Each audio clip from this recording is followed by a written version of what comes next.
before we start, actually, I want to thank George Harburn, who was instrumental in providing funds for us to get this series going. And also I want to thank the College of Arts and Sciences, the Department of Physics and Astronomy, and Sierra for additional funds for audio taping this series. Today we're pleased to have Lyman Page from Princeton University. Lyman has an interesting background, so I thought I'd just tell you a little bit about how he got into physics. He grew up building things and played with radios, rocks, chemistry sets, and even opened a bicycle repair shop in Portland, Maine, right? After getting his degree from Bowdoin College in Maine in 1978, he took a job operating a cosmic ray facility in McMurdo, a station in Antarctica. He monitored the data and fixed the electronics there. After a couple of years, he returned to the U.S. and he rebuilt a sailboat and sailed to South America. And it was only after losing a couple of times his rudder that he decided that enough is enough, and he came back to Boston Harbor and stayed in Boston.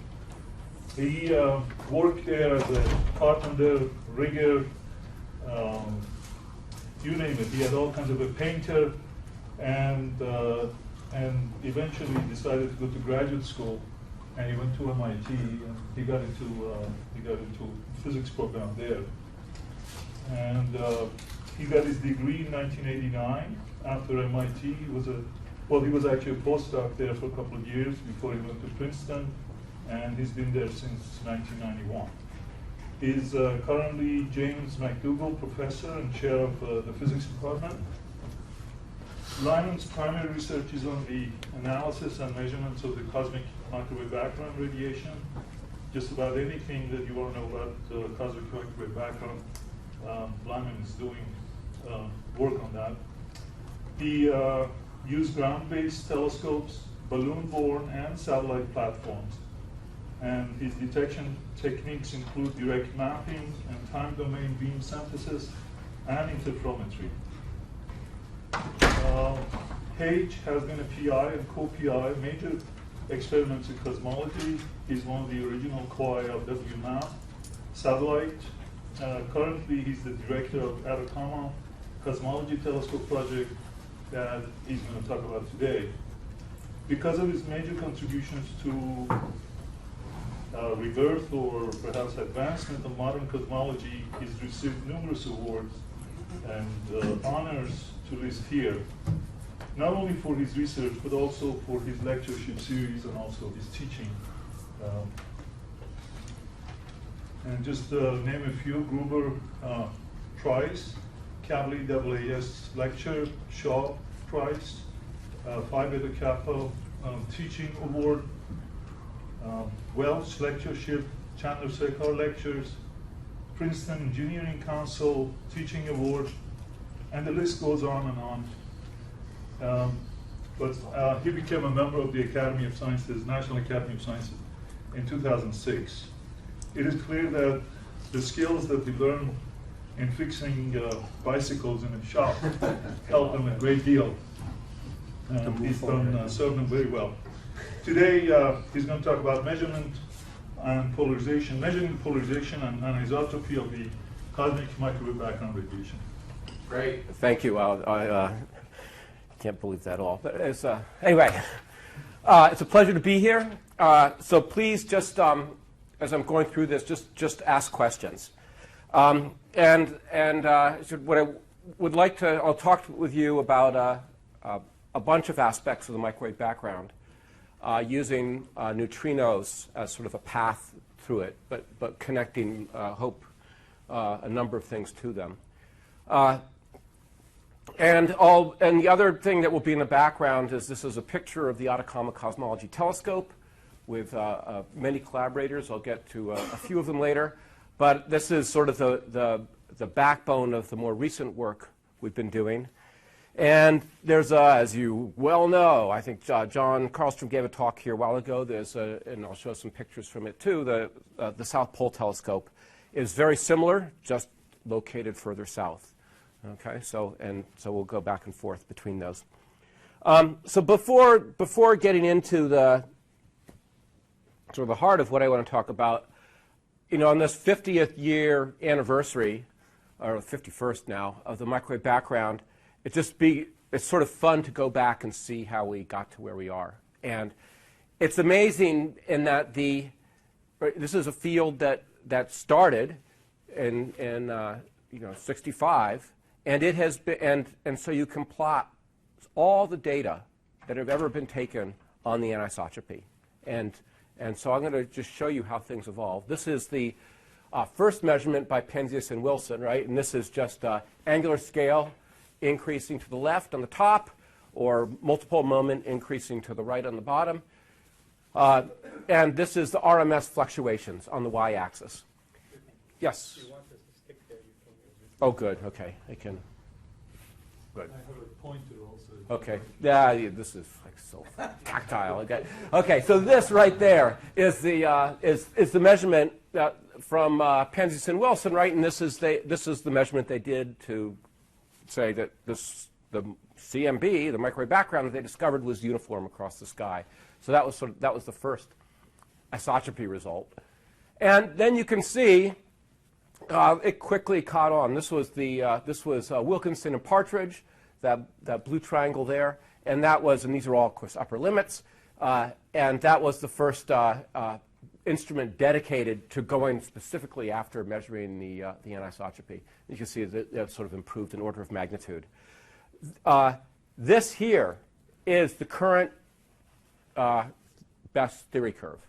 Okay, just for reference, so you can see how these measurements evolve. Okay, so that was up to the 1980.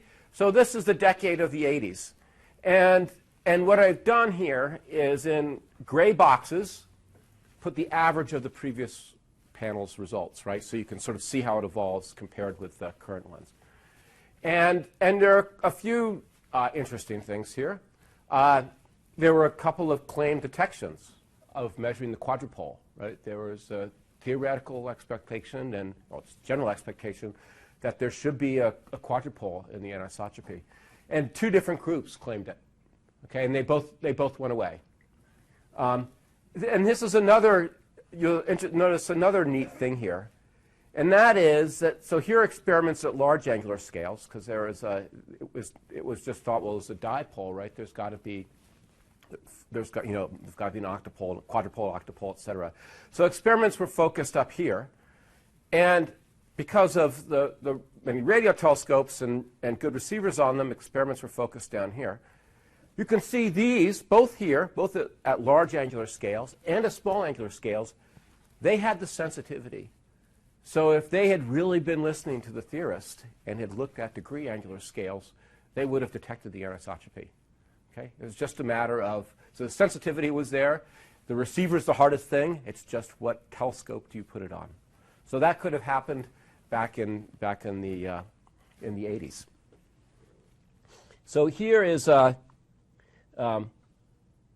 then here's the early 90s. And this was the discovery of the anisotropy by Smoot et al. And the confirmation pretty soon afterwards. And again, you can start to see this fill in. I think that these are some of the first results from the South Pole. And then other balloon experiments and ground-based experiments spread throughout. And again, like the gray boxes are actually they're the average of not just the last panel, but all the previous panels. So is it true that some of the upper limits are below the present known? These are 1 sigma. Oh, okay. So it's not, so it's easy, right? But yes. Yeah, there were a few. They're 1 sigma though, so it's just fine. Yeah, no, there were many papers written on these limits right here. Like cold dark matter model is ruled out. Okay, so things, so things evolve, right? So okay, so here is then the mid part, and you can see lots more measurements starting to fill out the whole spectrum here. This is probably the late 90s, even more. You can see the the peak is emerging there. 2000 was a big year with Boomerang and Maxima flying, and you can see, I think we knew where the peak was before that, but these guys, tiny error bars, and really just nailed it. Here again, refinement of Boomerang, the DAISY experiment down from John's group. Maxima, more and more. You can really start to see these the whole spectrum being fleshed out.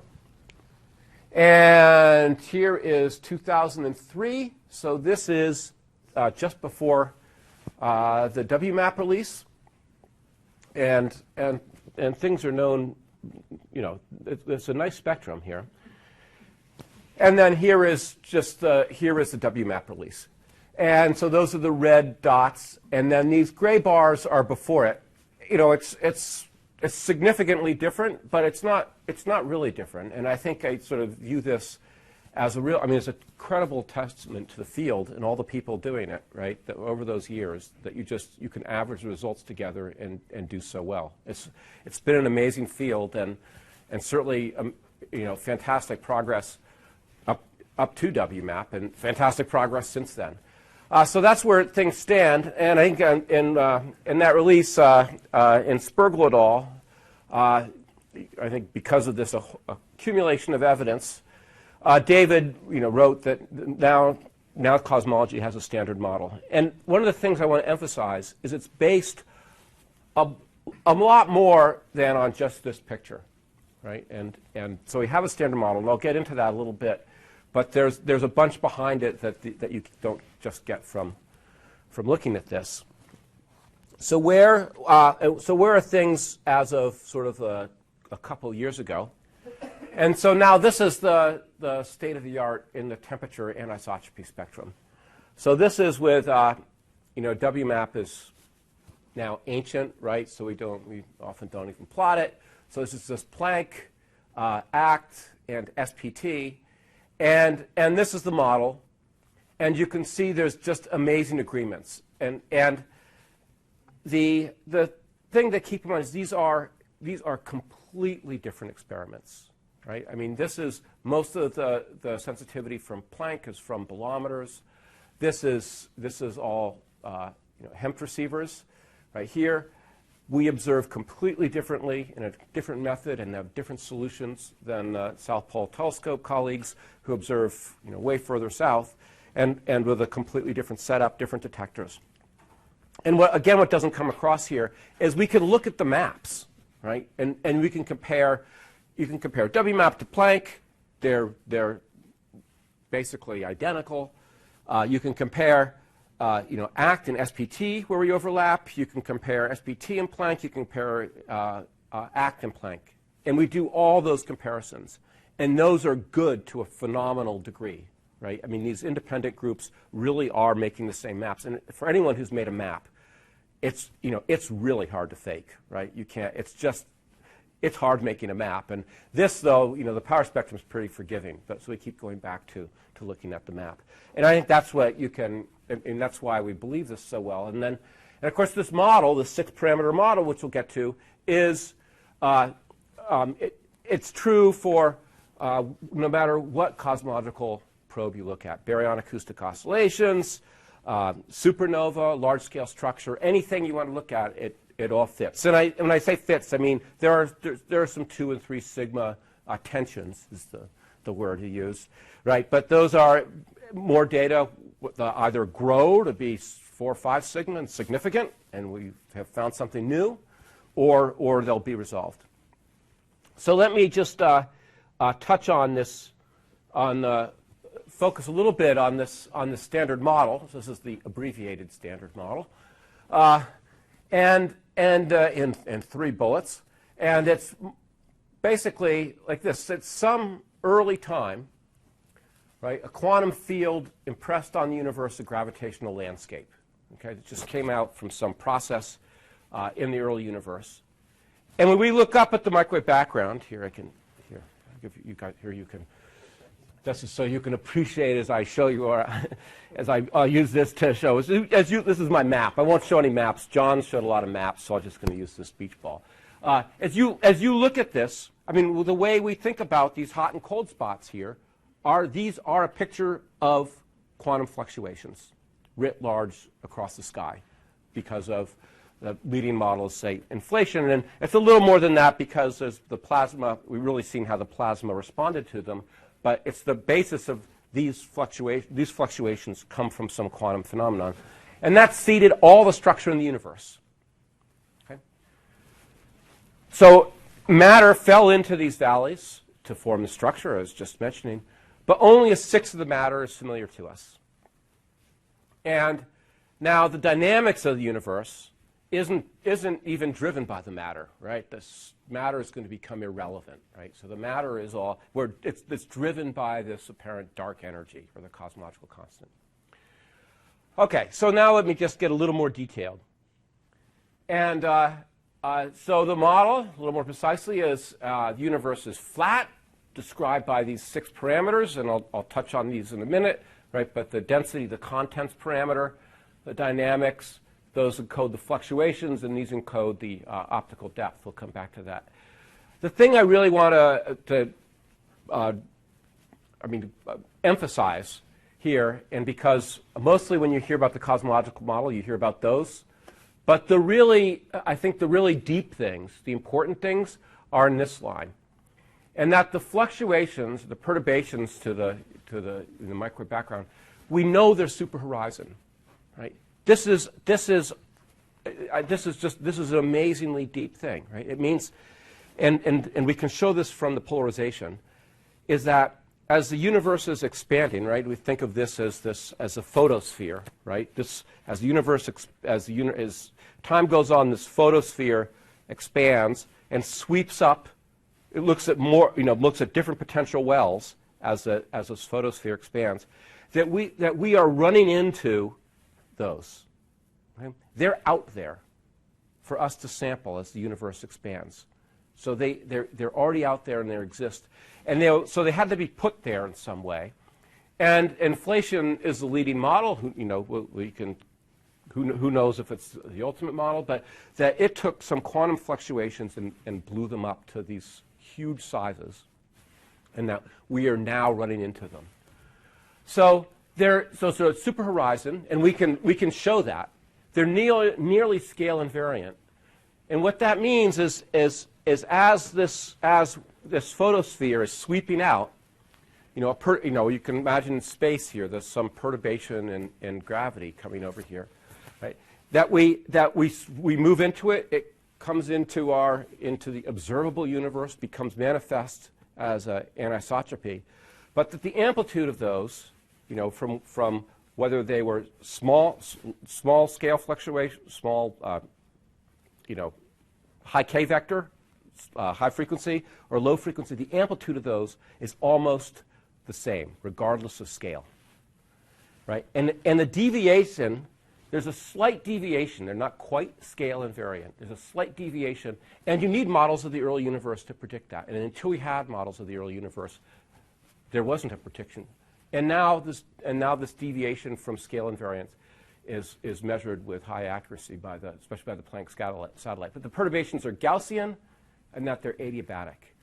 I think Mukhanov likes to emphasize just the fact that these things taken together is that it means we all came from quantum fluctuations. Right? Everything, all the structure in the universe we see is quantum fluctuations, which is it's a pretty cool concept and a pretty deep thing, right? It truly, and there's a model that gets you through the whole, from those quantum fluctuations to beach balls, right, to the sky.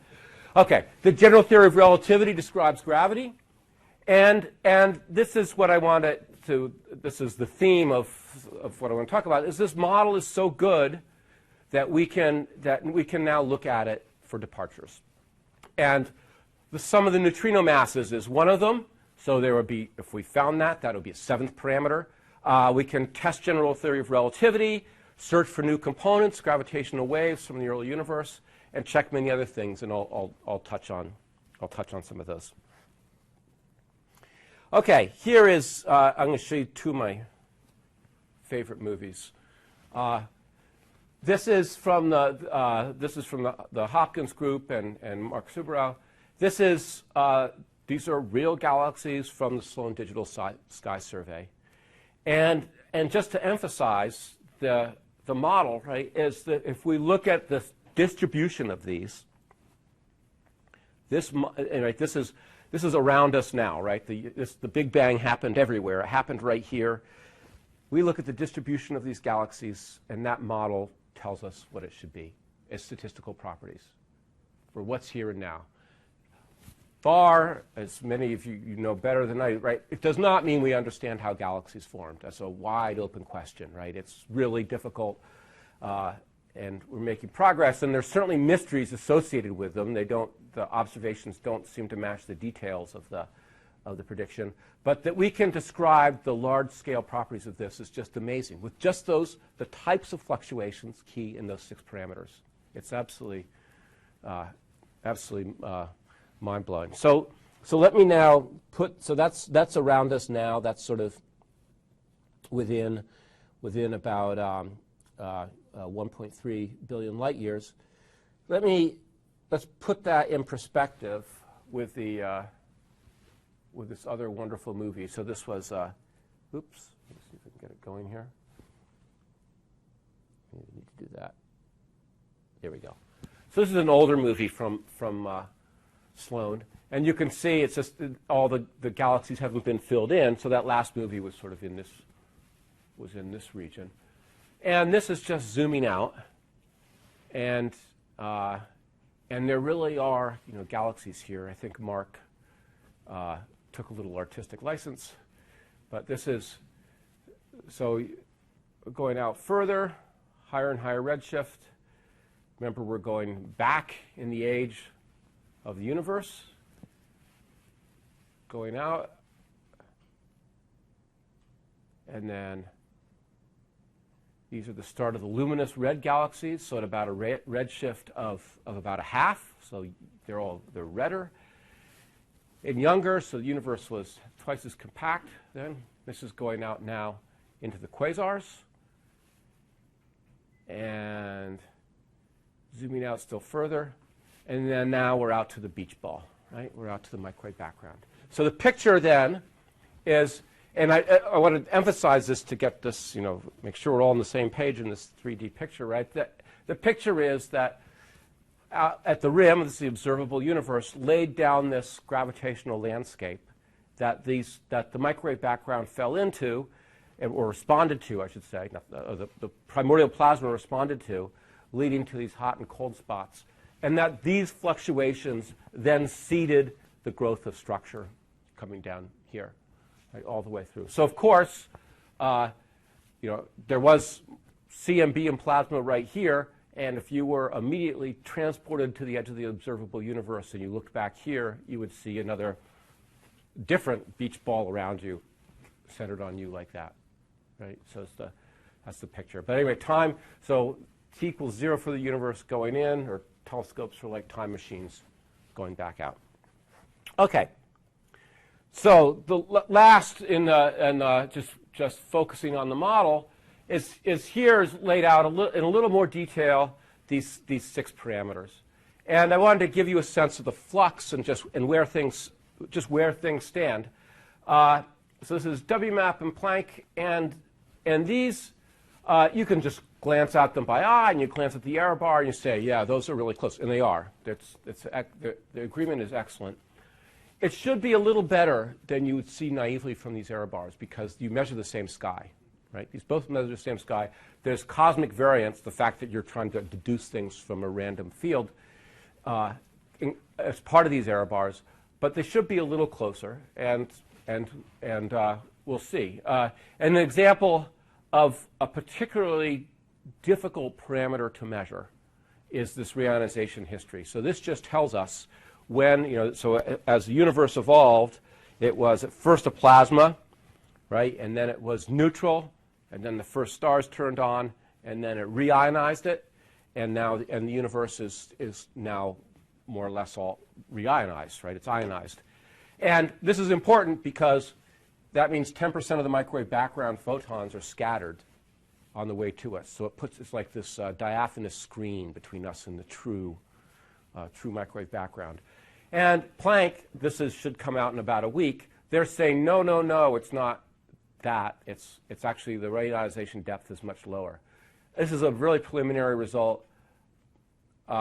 We know we know that number is high because of there's a dust contribution that we couldn't measure at the time that WMAP was there.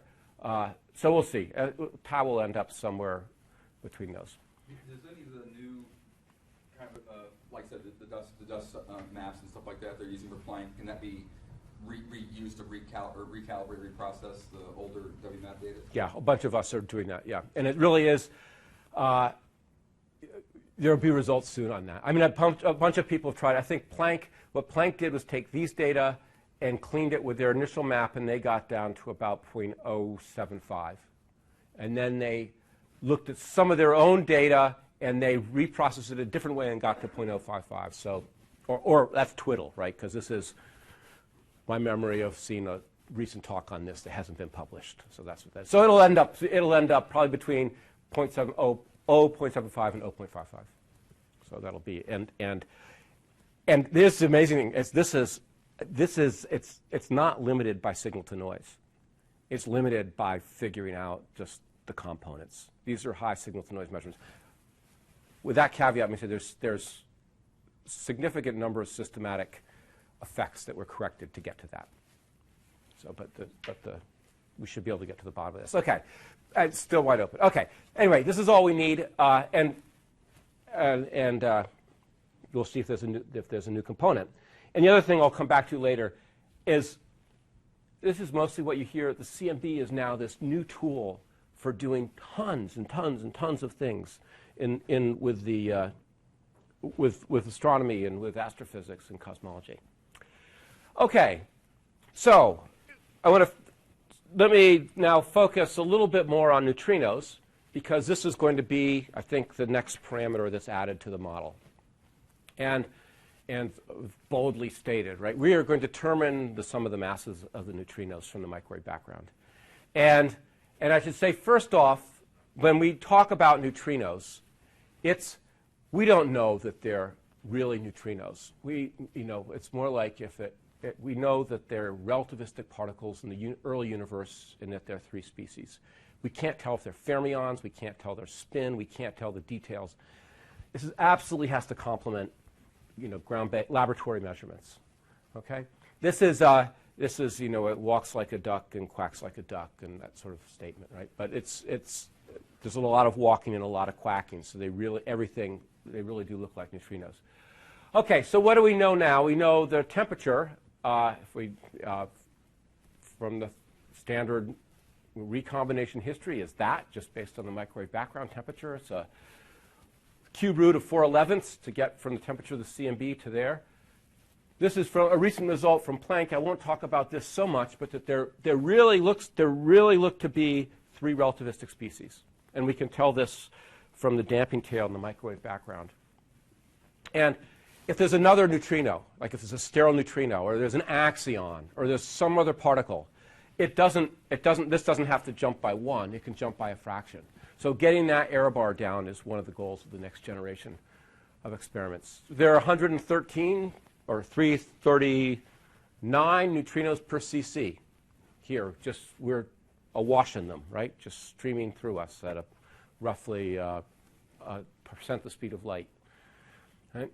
So from particle physics, laboratory measurements, we know that the mass has to be above 0.06 eV. Okay? That's just based on the neutrino oscillation experiments. And 0.05 of this comes from the atmospheric neutrino studies. From tritium endpoint, we know it has to be less than 2.3 eV. Right? It's a laboratory measurement.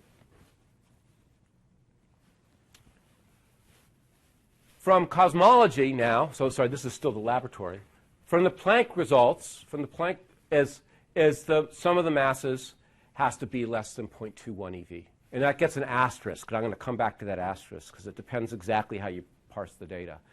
But that's pretty amazing, Right? If those laboratory-based neutrinos are the same as the cosmological ones, this is already a really, this is quite a window here already. Okay, and so this weighs in on the the type of hierarchy, all those sorts of things that we can discuss if you want. So where are we going? Within a couple of years, I'd say certainly within 5 years, the error bars on the measurements from the CMB are going to be at that scale, 0.06 eV. So it's just going to happen. We're going to know it. Okay. And so and for the advanced detectors, this so-called stage 4, these error bars get even smaller. And I'll return to that. Okay. So how does this work? Yeah, please. Yeah. You wrote the number with an error bar. Is the determination of the number as a parameter independent completely from the masses? Yes. Okay. And I'll show you how that works right now. Okay. So here is the so on the y-axis is the energy density just in eV per cubic centimeter, right? So right. So there are 339 neutrinos per cubic centimeter. There are 400 roughly CMB photons per cubic centimeter, and then this is the energy density of the other components per cubic centimeter. This is the scale factor, right? So here we are now. The universe was 1,000 times smaller. The plasma decoupled from the photons decoupled from the plasma. So this is a picture of the universe right then, right? We look back at it, and so this is a picture of the universe right then. This time, right here, this is called matter radiation equality. So the universe is about 3 times more compact here. This is the time at which structure can grow. Okay, so that's when these two.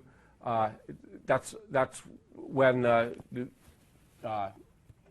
the densities and the matter and the radiation was the same. So structure, you can think of structure not being able to grow here, and all of a sudden, boom, being able to grow from then on.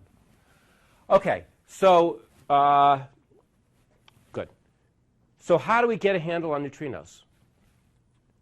We know that they were relativistic back then, but now we know the masses, because the mass is low enough, we know that they are not relativistic now. Now they go back here, they were in the radiation budget. Here, they're in the matter budget. And in going through that, they affect how cosmic structure grows. And that's going to be our handle on them. Okay, so you asked about how independent that is. Here is so how do we get n effective? N effective just takes this blue line right here. So this is just, let me just pick out 3, right? This is for 0 neutrino mass, sum of neutrino masses.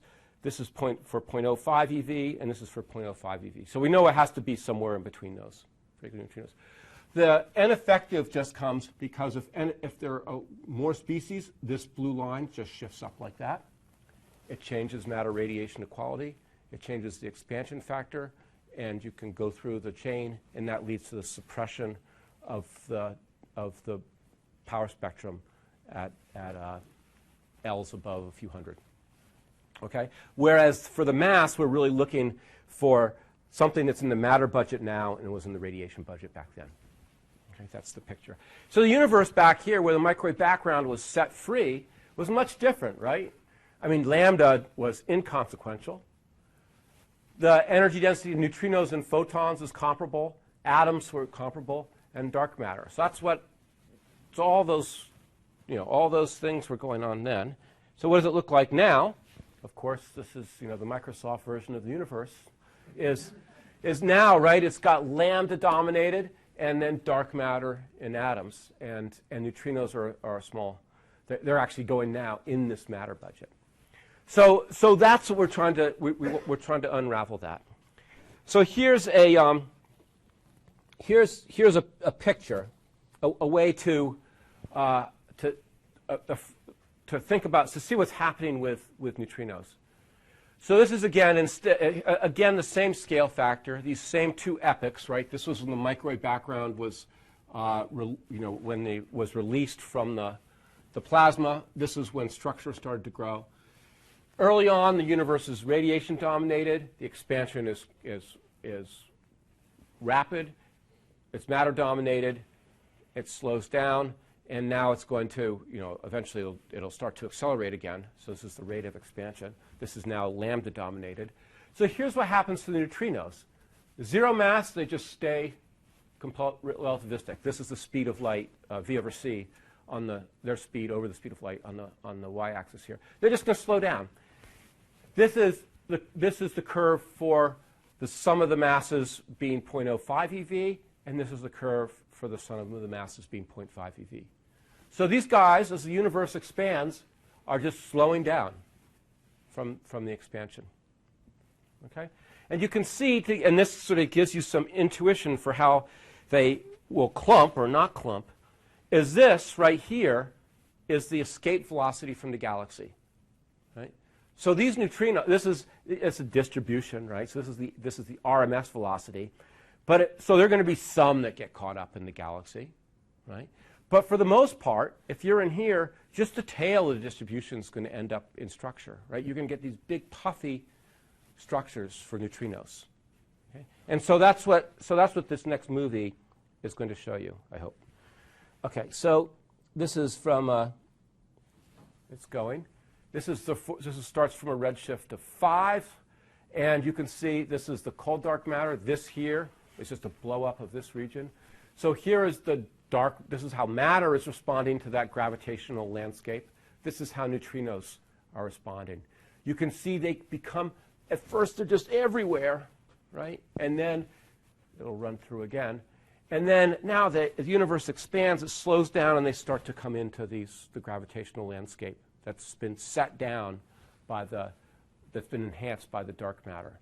And so they grow up later, but very much a part of the mass budget. They sort of fuzz out the details of that picture. At what redshift do they become non-relativistic? Right, depending on your choice. So this is a redshift of 11, right there. So it's pretty. They're really, that movie was from 5, so right about here. So if you say a tenth, it's something like 5, and there's a pretty big dependence on mass. That last one was for these neutrinos. That simulation. Okay, so it looks like that. Now, and you can just see it's just this fuzzied out. So they appear to suppress the formation of cosmic structure. Here's what it is in the this is the power spectrum. So this is the 3D version of that plot. This is the 3-dimensional power spectrum of structure. This, for those of us who think in L instead of K, this is L of 200. So that's the peak of the microwave background for your intuition on angular scales. And this is what happens. So they're suppressing the formation of structure. More suppressed, the greater the mass of the neutrino. And this is the effect that we're going to, the best effect to look for. And there are a number of ways to look for this, and this is what's going to get us into the more sort of astronomical side of this. On this scale for K, what is the range that's covered by current data so far? We all the way out. It's just a matter of the depth. Everything to 2,000, right about to there. If you went to that's in the CMB. If you went out of that, if you went to Lyman Alpha Forest, you'd go a little finer. Okay. So how are we going to do this? And as I said, there are a number of ways, but the best, I think the cleanest way is through the lensing of the microwave background. And just to give you the picture now, and what makes the lensing? Why is the microwave background lensed? And that's because of, that this is a picture of the landscape, right, at a redshift of 1,000. But this, in the 3-dimensional picture, right, this is full of perturbations, this volume, all of the universe is full of these matter perturbations all the way through. As radiation from the surface propagates to us, it's deflected by those perturbations. And it is deflected something like 3 arc minutes, every line of sight by 3 arc minutes, but it's coherent over degree scales. Okay, so it's like you took every degree scale and shifted it randomly by 3 arc minutes. Okay? Here's a nice a nice graphic from the Planck team, right? They follow a funny path, and so this deflection is the lensing, okay? So what that means, right? All the standard model is based mostly, not entirely, but mostly on this two-dimensional surface. Okay? So it means with the microwave background, we're now starting to probe the volume of the universe. Okay, so we're going in, and as we just get better and better, we are filling out our knowledge of the volume. Okay, so just because it's lensing, it's a new observable, so it's got a whole new terminology associated with it. But it's just this is sort of a summary of it. If this is the temperature distribution unlensed, pointing in some direction, the lensing potential, which tells us where the mass is, the deflection of the spot is the gradient of the lensing potential. And so this is the lensing potential, the deflection field, and then we can talk about the convergence later. But and then this is actually what we see. So we see where it originally was come from times the gradient of the lensing potential, or the deflection. You probably said this, but the lensing potential all comes from the simulations? Or are they observationally derived? Or? We see them. It's huge. I mean, this is, but you make a good point. So the cool thing is, right, the same the same spectrum of fluctuations that you would use to predict that are the same that you use to predict the microwave background. So once you set the microwave background picture, you set the whole picture. So it better be consistent. Yeah, it's all contained. Okay, so what does it look like? I'll show you some simulations. Here's some, that's unlensed, that's lensed. Unlensed, lensed. So that's what it looks like. And here's the neat thing. It is especially sensitive to the neutrino mass, right? So this is times 100, this effect. So ignore the units here. Just think of this as relative sensitivity to these various effects versus L. It's really sensitive to the neutrino mass. And that's because of, right, that whole process of structure formation is happening inside this volume, right? So we know the source and all the stuff in it, and then we see it lensed, and it just turns out that the way structure forms, we're just especially sensitive to it. So it's a really clean probe. Here's where we are. This was just the first measurement 4 years ago. This is the current state of affairs with Planck, SPT, and ACT on here. This was 4 sigma, and in 4 years, that's 40 sigma. And in 4 years, this is going to be hundreds of sigma. Okay. This is, and there it is. So this is that's the lensing potential power spectrum right there. And you can derive limits on the neutrino mass, and it's something like 0.7 eV right now. And Planck has gone on to even make a picture. So this is a picture of the lensing potential across the sky. This is a picture of where the mass in the universe is, not the light, the mass, which is pretty cool. It's not high signal to noise yet, but it's cool. It's a two-dimensional projection of where the mass is. So it's really neat.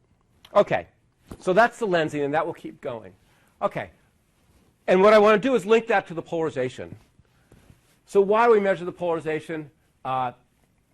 Lots of reasons. Better constraints on reionization, primordial gravitational waves, which you've heard about, a lot about, we all have.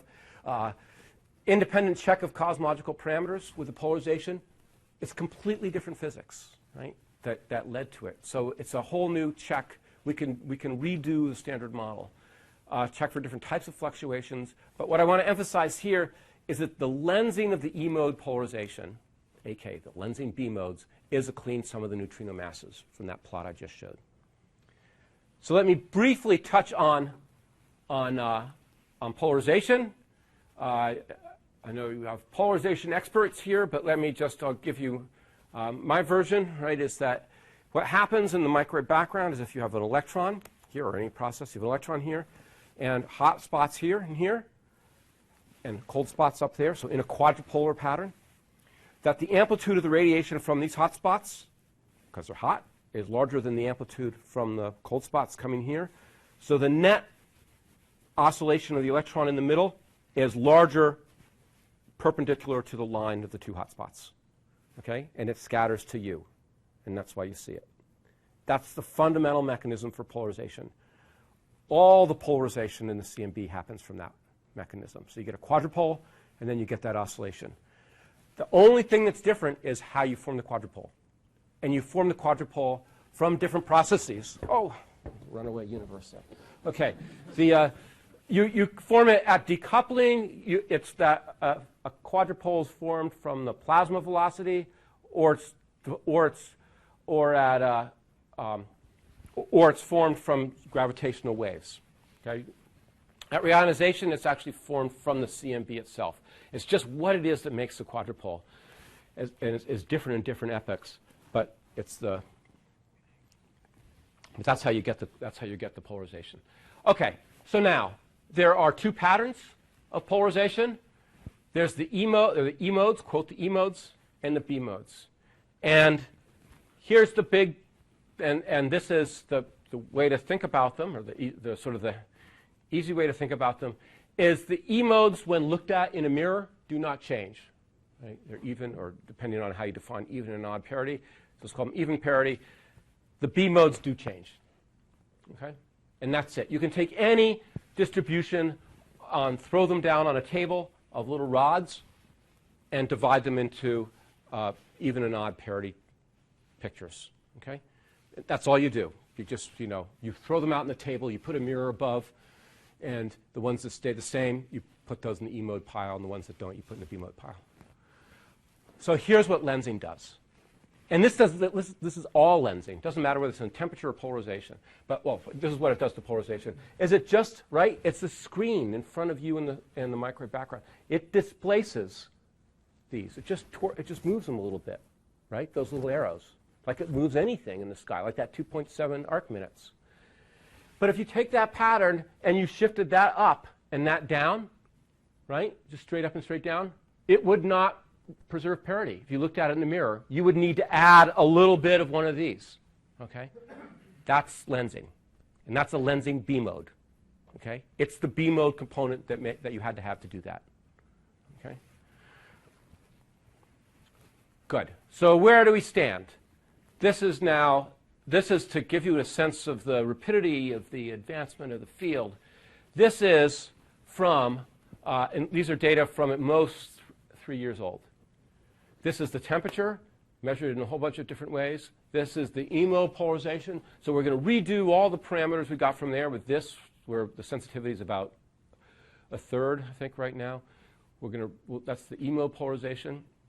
This curve right here is the lensing B mode curve. Okay, so the primordial one, you heard about it down here. This is all lensing.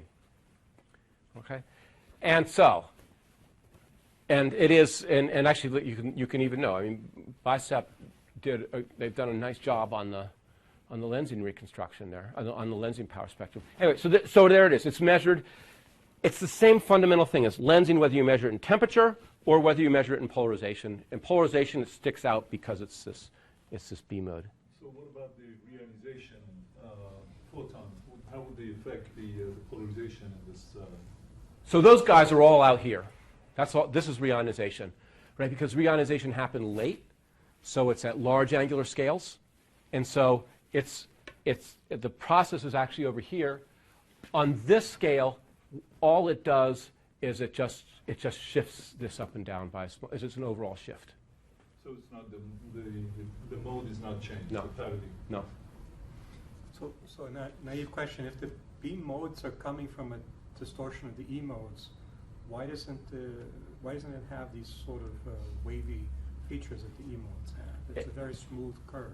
Yeah, it has some of them, but plus it's not. It's you're lensing. It washes things out as well, right? Just like the lensing of the temperature did not have all those earlier plots did not have all that, right? The lensing kernel is about between a redshift of 0.5 and 3, so it smears things out. So okay, the challenge is one of them will be this is our foregrounds, right? We all know we have to deal with foregrounds. This is dust. I was just talking with Giles and colleagues earlier. I mean, this is dust, polarized dust in different parts of the sky, E mode dust and B mode dust, And you can see we'll have to deal with that. But we've known about this for a long time, and we're learning how to deal with it. Here's the thing I want you to take away, is that this is going back to that lensing picture, right? Lensing was particularly sensitive to the sum of neutrino masses. What happens is it is set, so this is the lensing B mode signal here. And once we know this and this, that's determined. You add neutrinos, and you just suppress this. And that's the signature we're looking for. And it is the largest effect on this, given that and that.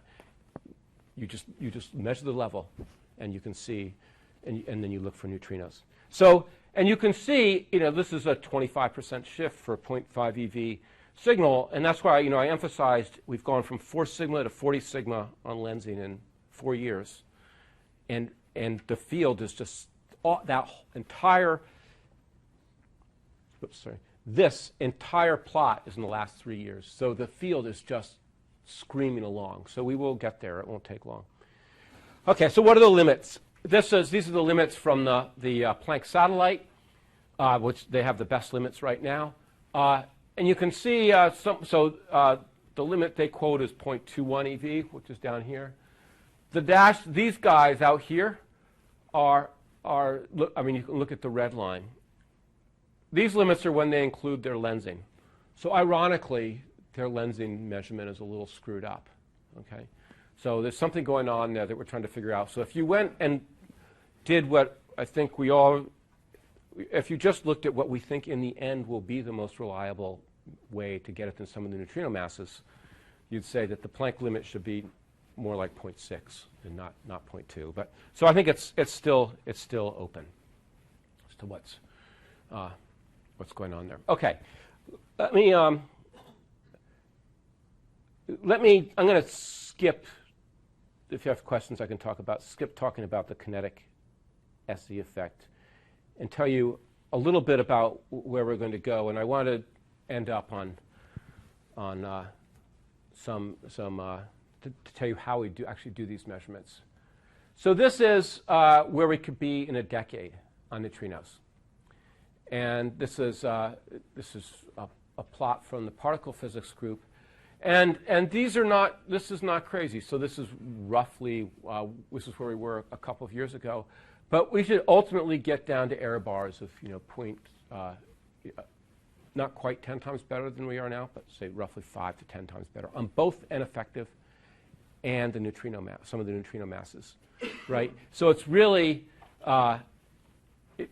it's fantastic. We'll get there. And this is not, this is just the microwave background in combination with other probes. If you talk to people from the DESI survey or the BOSS survey or DES, that will independently get at the sum of the neutrinos masses, right? So there are just going to be all these cosmological observations, and they all better give a consistent picture. We won't believe it, right? It's this really powerful probe.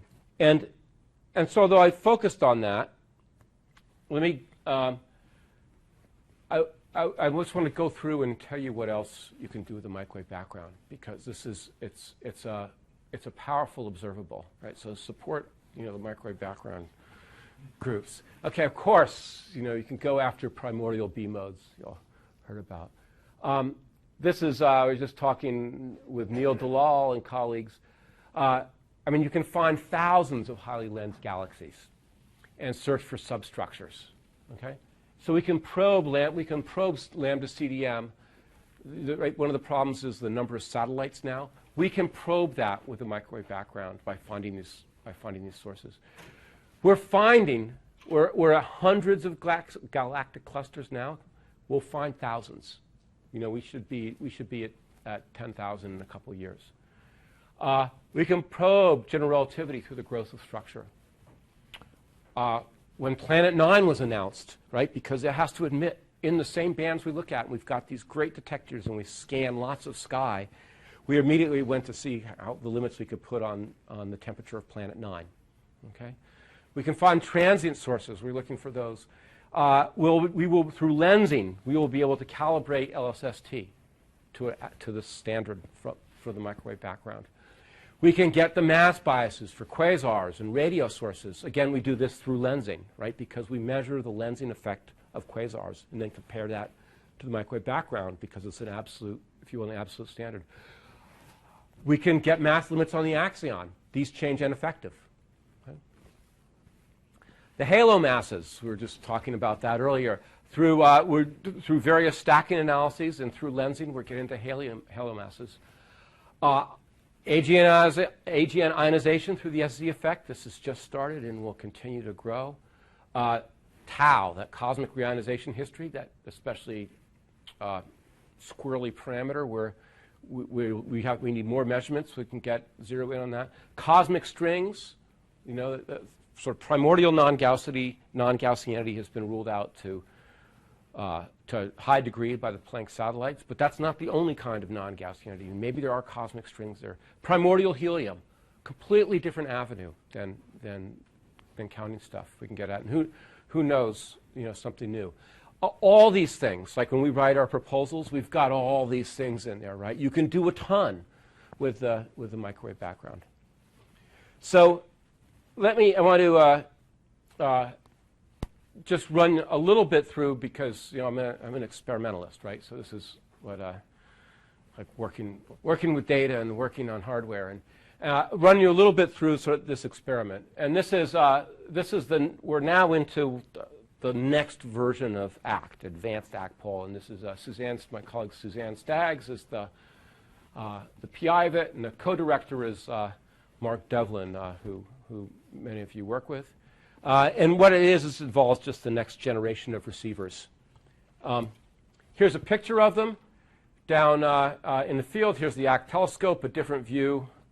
There's Bruce Willis. There's Suzanne and colleagues working on the receiver. Here's we've got a big collaboration. It's a fantastic group, and who are working on all different aspects. You know, the theory, the analysis. The analysis actually just even before you do the astrophysical analysis, just to make the maps, actually takes more time and resources than building the instrument. I mean, this is a highly evolved field. Here is I wanted to show this for a local connection. So here is 25 years of receiver development, and to give you a sense of how much the field has evolved. So this is the detector system that made the first, with a bolometer, the first bolometric detection of the microwave background. And it was just that one detector right there. And to show you, worrying about dust is not new. These other three were for dust. Okay, and this is about a foot, 10 inches across. So Steve Meyer was the PI of this down in Chicago, and actually I think there's a replica of this in the Adler Planetarium. This is now, so 25 years later, this is now 500 feeds, each of somewhat greater sensitivity than that one, and it's got 900 times the mapping speed. Okay, so this is, and ACT has 3 of these. Okay, so it just gives you an idea of just the power that's happening. So how long ago was that constructed? 1 year-ish. That's this guy's on the telescope. This guy we have data from already. Actually, we have data from 2 really great ones of these and 1 medium one of these. There's Laura putting together a detector. You can give you the sort of the size of the system. This is something actually we have a year of data with this system, and to give you another sense of the advancement, we are now making so those pixels I showed you in the last slide. So each one of those pixels there's a polarized detector behind. We're now making detectors. These were made at NIST with 2. They sense in both polarizations, in 2 polarizations and 2 frequencies. So they're multichroic. So these are on the sky and observed. We've observed polarized sources. They work great. And so this is, and you can just see, to get such a broad bandwidth, you have to do fancy things to the feeds. For those of you who've designed scalar feeds before, you'll appreciate the ring grooves here and the like. So So the technology just keeps marching on. So these are really broadband. And of course, to do really broadband measurements, you need broadband optics. So this is, we use these silicon lenses because the index of silicon is so high, right? Because we really need to control the wavefront, and we can do that with silicon. But the index is so high, so it would reflect like crazy if we didn't have the anti-reflection coating. And the way we do this, this method was really figured out by Jeff McMahon and his colleagues at Michigan, is we just use a dicing saw and can put in the surface of silicon any kind of step features like that. And so it goes from something like, I think it's 20%, it's 3.4, 3.4 plus 1 over 3.4 minus 1 squared. So I think it's 20%. So it's, we go from that to less than 1% reflection. It's not even 1% reflection at one frequency. It's 1% reflection across a huge band. And Jeff has just recently, we had this on the telescope last year, made half-wave plates broadband, right? So from 80 to 180 gigahertz broadband half-wave plate through all these techniques of these metamaterials. So it's really a lot of cool things are happening. Here's the site in Chile. I think John probably showed you a bunch of the South Pole. This is the CLASS experiment that's down there that's coming online soon. So that has 40 gigahertz detectors, and actually I just learned, Giles has told me that the core mechanism to modulate the polarization was his and David Chuss's idea. So that's coming online in a couple of months. The Simons array out of Berkeley, or another 3 telescopes there, and ACT is here. So within yearish type time scale, there'll be, say, 20,000 detectors on the sky from there. Where is Alma here? Alma is over there. We're slightly above Alma. CCAT, which you may have heard of, is up there. And Saratoga is down there. And the last slide is we're thinking big, of course. We're thinking to the next generation of microwave background experiments, so-called Stage 4. This is a design by Mike Niemak at Cornell. And this is the same size telescope as ACT in the primary mirror. This is a 6-meter mirror. But I like to show this because it just shows us a lot more to do, a lot of still new, neat possible ideas in instrumentation. This optical arrangement can accommodate 100,000 detectors on one telescope because the field of view is so large, and can look at 6 degrees on the sky. Right? So we want to build one of these, of course, or a few of them. Right? So we're just mapping 6 degrees on the sky at once with 100,000 detectors, polarized detectors in broad bands. So that's sort of the picture. So the future is really bright. There's a lot of cool things where you can do. And let me stop there, and thank you.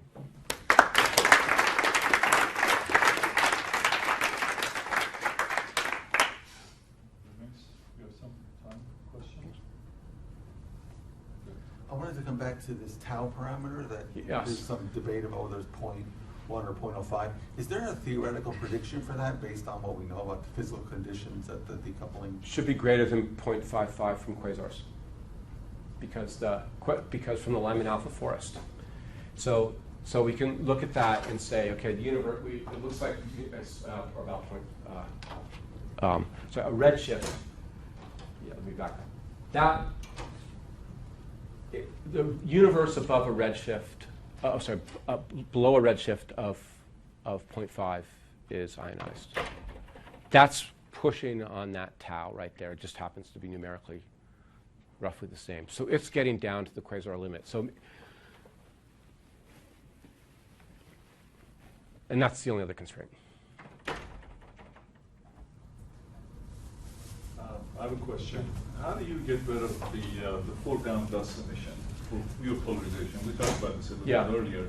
I mean, it's obviously a problem, and no matter how big of a telescope you make, you still have foreground to deal with.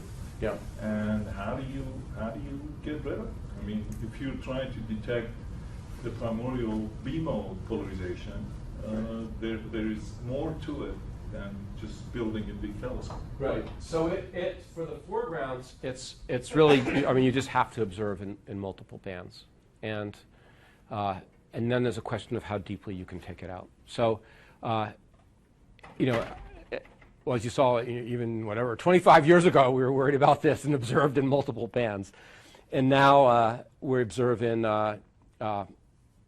you know, so I think both SPT and ACT have right now 9150 and have had 220 gigahertz for the dust. And roughly, you know, you measure in comparable sensitivity, and so you can model it out. I think what's not as appreciated is the synchrotron emission is going to be a real problem. So you really have to go down. You ultimately need, this is what CLASS is doing so nicely, you need 40 gigahertz and lower as well to know the synchrotron. And sun level is a spinning dust component in there, which peaks at 40 gigahertz. And that's polarized to some level, too. So there'll probably be dust polarization at lower frequencies as well. So it's not a, I mean, we just have to measure better, but you can see we can do that. I think that's the. Do you need synchrotron just the total intensity, or do you need actually polarization? Polarization. It's polarized too. I mean, of course it's polarized. But they tell you that, yeah. But you have to. You need the polarization. And so, and CLASS, we met, you know, with WMAP, we measured it using receivers. CLASS really has a really sensitive system at 40 gigahertz. So they should be measuring they should be making nice maps of polarization in a few years. The results you showed earlier on upper limits on neutrino masses are really impressive. The question is, if you allow for a sterile neutrino, which particle types worry about, how does the analysis change? Yeah. You've carried out this analysis assuming no unexpected neutrinos. Yeah.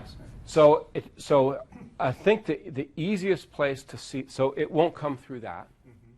The easiest place to see it would be through N effective.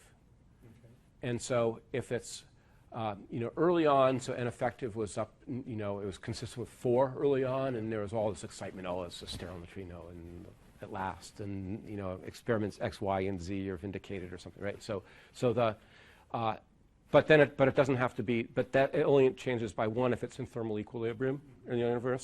So if it's not, it can be some fraction, and then it just what happens is you limit it proportion to that fraction. Mm-hmm. And probably the better limits are going to come from, you know, I think McDonald and Seljak have done these measurements from the Lyman alpha forest and looking at structure in there to place limits on it. Okay. It comes in, the thing is the angular scales at which it makes a difference are just at the high, you know, it would, perturb is what I'm looking for, the microwave background spectrum. Mm-hmm. Up at L's like 8,000 or 9,000, so it's just sort of out of our range. Well, what do you think will be the ultimate limit, you know, error bar on the number of affected neutrinos?